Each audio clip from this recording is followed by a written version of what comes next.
Pandemic ਦੇ ਬਾਵਜੂਦ ਵੀ ਵੱਡੀ ਗਿਣਤੀ ਕੈਨੇਡੀਅਨਸ ਅਜਿਹੇ ਹਨ ਜੋ ਇਮੀਗ੍ਰੇਸ਼ਨ ਦੇ ਬਾਰੇ ਪੋਜ਼ਿਟਿਵ ਵਿਊਜ਼ ਰੱਖਦੇ ਹਨ। ਇਸ ਬਾਰੇ ਇੱਕ ਨਵੇਂ ਸਰਵੇ ਤੋਂ ਜਾਣਕਾਰੀ ਸਾਹਮਣੇ ਆਈ।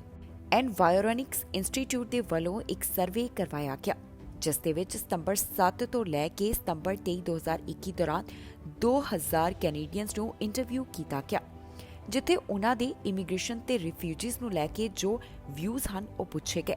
ਇਸ ਸਰਵੇ ਦੇ ਵਿੱਚ ਪਤਾ ਚੱਲਿਆ ਹੈ ਕਿ ਜ਼ਿਆਦਾਤਰ ਕੈਨੇਡੀਅਨਸ ਅਜਿਹੇ ਹਨ ਜਿਨ੍ਹਾਂ ਦੇ ਇਮੀਗ੍ਰੇਸ਼ਨ ਨੂੰ ਲੈ ਕੇ ਵਿਊਜ਼ ਅਜੇ ਵੀ ਸਟੇਬਲ ਹਨ। ਦੱਸ ਦਈਏ ਕਿ ਇਹ ਰਿਪੋਰਟ ਉਸ ਸਮੇਂ ਸਾਹਮਣੇ ਆਈ ਹੈ ਜਦੋਂ ਕੈਨੇਡਾ ਦੇ ਵਿੱਚ ਕੋਵਿਡ-19 ਦਾ ਇਮੀਗ੍ਰੇਸ਼ਨ ਦੇ ਉੱਪਰ ਵੀ ਪ੍ਰਭਾਵ ਪੈਂਦਾ ਹੋਇਆ ਦਿਖਾਈ ਦੇ ਰਿਹਾ ਹੈ। ਇਸ ਸਰਵੇ ਦੇ ਵਿੱਚ ਕੁਝ ਹੋਰ ਜਾਣਕਾਰੀ ਵੀ ਨਿਕਲ ਕੇ ਸਾਹਮਣੇ ਆਈ ਹੈ। ਇਸ ਦੇ ਵਿੱਚ 65% ਕੈਨੇਡੀਅਨਸ ਵੱਲੋਂ ਇਹ ਕਿਹਾ ਗਿਆ ਕਿ ਇਮੀਗ੍ਰੇਸ਼ਨ ਦਾ ਲੈਵਲ ਕੋਈ ਜ਼ਿਆਦਾ ਹਾਈ ਨਹੀਂ ਹੈ। ਪਿਛਲੇ 12 ਮਹੀਨਿਆਂ ਦੌਰਾਨ ਦੇਖਿਆ ਗਿਆ ਕਿ ਐਟਲਾਂਟਿਕ ਕੈਨੇਡੀਅਨਸ ਮੈਨੀਟੋਬਾ ਵਾਸੀ ਤੇ ਸਸਕੈਚੁਆਨ ਵਾਸੀ ਦੇ ਜਿਹੜੇ ਸੈਂਟੀਮੈਂਟ ਨੇ ਉਹਨਾਂ ਦੇ ਵਿੱਚ 7 ਤੋਂ 8% ਵੀਕ ਹੋਏ ਹਨ, ਜਦਕਿ ਕਿਊਬਿਕ ਦੇ ਵਿੱਚ ਅਜਿਹਾ ਨਹੀਂ ਹੈ। ਉੱਥੇ ਜੋ ਪਹਿਲਾਂ ਸੋਚਿਆ ਜਾ ਰਿਹਾ ਸੀ, ਇਸੇ ਤਰ੍ਹਾਂ ਦੀ ਸਥਿਤੀ ਇਸ ਵਾਰ ਵੀ ਸਰਵੇ ਤੋਂ ਸਾਹਮਣੇ ਆਈ ਹੈ। ਦੱਸਣਯੋਗ ਹੈ ਕਿ ਕੈਨੇਡਾ ਵੱਲੋਂ ਇਸ ਸਾਲ ਦੇ ਵਾਸਤੇ ਆਪਣਾ ਜੋ ਇਮੀਗ੍ਰੇਸ਼ਨ ਦੇ ਨਾਲ ਸੰਬੰਧਿਤ ਟਾਰਗੇਟ ਤੈਅ ਕੀਤਾ ਗਿਆ, ਉਸ ਦੇ ਵਿੱਚ ਵਿਭਾਗ ਦਾ ਕਹਿਣਾ ਹੈ ਕਿ 4,01,000 ਨਵੇਂ ਇਮੀਗ੍ਰੈਂਟਸ ਦਾ ਸਵਾਗਤ ਕੀਤਾ ਜਾਵੇਗਾ।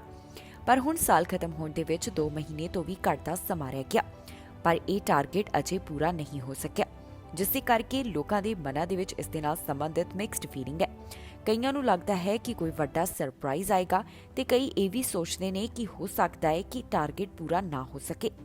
ਜੋ ਇੱਕ ਸਰਵੇ ਸਾਹਮਣੇ ਆਇਆ ਉਸ ਦੇ ਵਿੱਚ 57% ਕੈਨੇਡੀਅਨਸ ਦਾ ਇਹ ਵੀ ਕਹਿਣਾ ਹੈ ਕਿ ਕੈਨੇਡਾ ਨੂੰ ਇਮੀਗ੍ਰੇਸ਼ਨ ਹੋਰ ਵੀ ਕਰਨਾ ਚਾਹੀਦਾ ਹੈ ਤਾਂ ਕਿ ਆਬਾਦੀ ਦੇ ਵਿੱਚ ਵਾਧਾ ਕੀਤਾ ਜਾਵੇ, ਜਦਕਿ 37% ਇਸ ਦੇ ਨਾਲ ਸਹਿਮਤ ਨਹੀਂ ਨੇ ਤੇ 6 ਅਜਿਹੇ ਨੇ ਜਿਨ੍ਹਾਂ ਵੱਲੋਂ ਇਸ ਬਾਰੇ ਖੁੱਲ੍ਹ ਕੇ ਗੱਲ ਨਹੀਂ ਕਹੀ ਗਈ। ਡੌਨ ਵੈਲੀ ਪਾਰਕਵੇ ਤੋਂ ਇੱਕ ਹਾਦਸੇ ਦੇ ਬਾਰੇ ਜਾਣਕਾਰੀ ਸਾਹਮਣੇ ਆਈ ਹੈ, ਜਿੱਥੇ ਇੱਕ ਵਿਅਕਤੀ ਦੀ ਮੌਤ ਹੋ ਗਈ।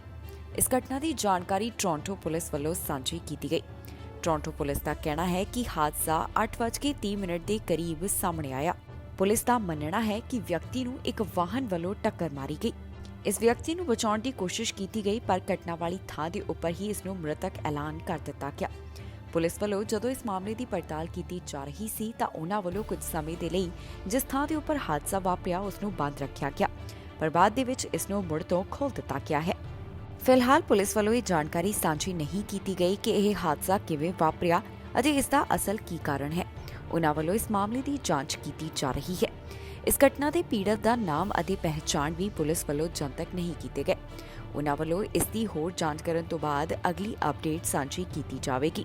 ਹੁਣ ਤੱਕ ਦੀ ਜਾਣਕਾਰੀ ਦੇ ਮੁਤਾਬਕ ਦੱਸਿਆ ਗਿਆ ਹੈ ਕਿ ਪੁਲਿਸ ਨੂੰ ਲੱਗਦਾ ਹੈ ਵਾਹਨ ਵੱਲੋਂ ਇੱਕ ਵਿਅਕਤੀ ਨੂੰ ਟੱਕਰ ਮਾਰੀ ਗਈ, ਜਿਸ ਦੇ ਕਾਰਨ ਉਸ ਦੀ ਮੌਤ ਹੋ ਗਈ। ਓਨਟਾਰੀਓ ਤੋਂ ਅੱਜ 600 ਤੋਂ ਵੀ ਵੱਧ ਕੋਰੋਨਾ ਵਾਇਰਸ ਦੇ ਮਾਮਲੇ ਦਰਜ ਕੀਤੇ ਗਏ। 24 ਘੰਟਿਆਂ ਦੌਰਾਨ 661 ਮਾਮਲਿਆਂ ਦੀ ਪੁਸ਼ਟੀ ਹੋਈ ਹੈ। ਪ੍ਰੋਵਿੰਸ ਦੇ ਵਿੱਚ ਹੁਣ ਤੱਕ ਕੁੱਲ 6,06,507 ਕੋਰੋਨਾ ਦੇ ਮਾਮਲੇ ਸਾਹਮਣੇ ਆ ਚੁੱਕੇ ਨੇ।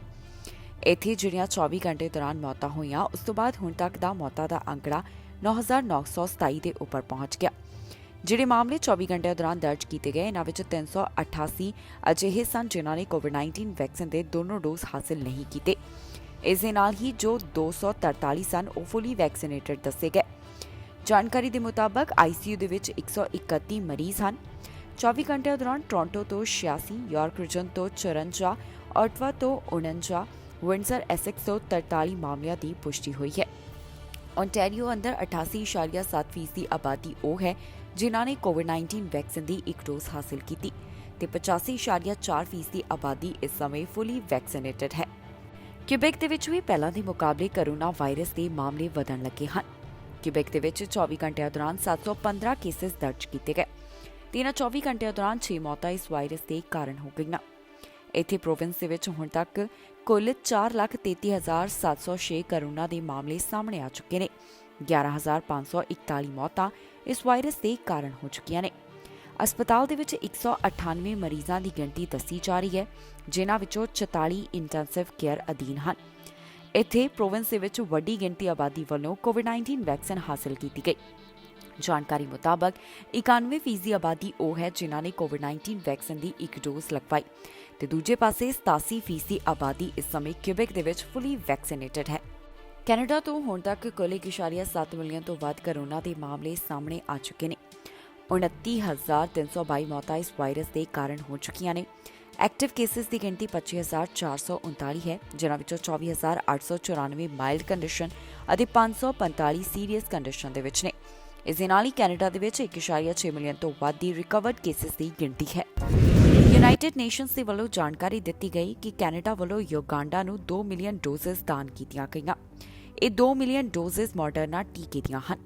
ਇਹ ਸ਼ਿਪਮੈਂਟ ਉਸ ਵਾਅਦੇ ਦਾ ਹਿੱਸਾ ਹੈ ਜੋ ਕਿ ਕੈਨੇਡਾ ਦੇ ਵੱਲੋਂ ਕੋਵੈਕਸ ਦੇ ਵਾਸਤੇ ਕੀਤੀ ਗਈ ਹੈ। UN ਚਿਲਡਰਨਸ ਫੰਡ ਦੇ ਵੱਲੋਂ ਇੱਕ ਸਟੇਟਮੈਂਟ ਜਾਰੀ ਕੀਤੀ ਗਈ, ਜਿਸ ਦੇ ਵਿੱਚ ਉਨ੍ਹਾਂ ਵੱਲੋਂ ਦੱਸਿਆ ਗਿਆ ਕਿ Uganda the ministry of health ਨੂੰ ਕਿੰਨੀਆਂ ਕੋਵਿਡ ਵੈਕਸੀਨ ਮਿਲੀਆਂ ਹਨ। ਦੱਸ ਦਈਏ ਕਿ ਪਿਛਲੇ ਮਹੀਨੇ ਪ੍ਰਧਾਨ ਮੰਤਰੀ ਜਸਟਿਨ ਟਰੂਡੋ ਵੱਲੋਂ ਜਾਣਕਾਰੀ ਦਿੱਤੀ ਗਈ ਸੀ ਕਿ ਕੈਨੇਡਾ ਵੱਲੋਂ 10 ਮਿਲੀਅਨ ਟੀਕੇ ਦਾਨ ਕੀਤੇ ਜਾਣਗੇ।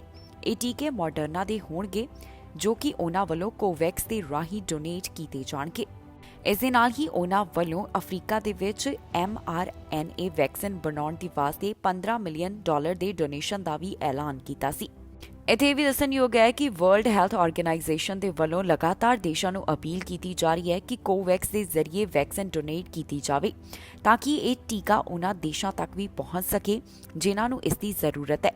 ਬਹੁਤ ਸਾਰੇ ਅਜਿਹੇ ਦੇਸ਼ ਨੇ ਜਿੱਥੇ ਵੈਕਸੀਨੇਸ਼ਨ ਰੇਟ ਕਾਫੀ ਘੱਟ ਹੈ ਤੇ ਉੱਥੇ ਵੈਕਸੀਨੇਸ਼ਨ ਨਹੀਂ ਪਹੁੰਚ ਰਹੀ, ਜਿਸ ਦੇ ਕਾਰਨ ਕਈ ਦੇਸ਼ਾਂ ਨੂੰ ਕਿਹਾ ਜਾ ਰਿਹਾ ਹੈ ਕਿ ਜੇਕਰ ਉਹ ਟੀਕੇ ਦਾਨ ਕਰਦੇ ਨੇ ਤਾਂ ਫਿਰ ਗਰੀਬ ਦੇਸ਼ਾਂ ਦੇ ਵਿੱਚ ਵੀ ਵੈਕਸੀਨੇਸ਼ਨ ਰੇਟ ਵੱਧ ਹੋ ਸਕਦਾ ਹੈ।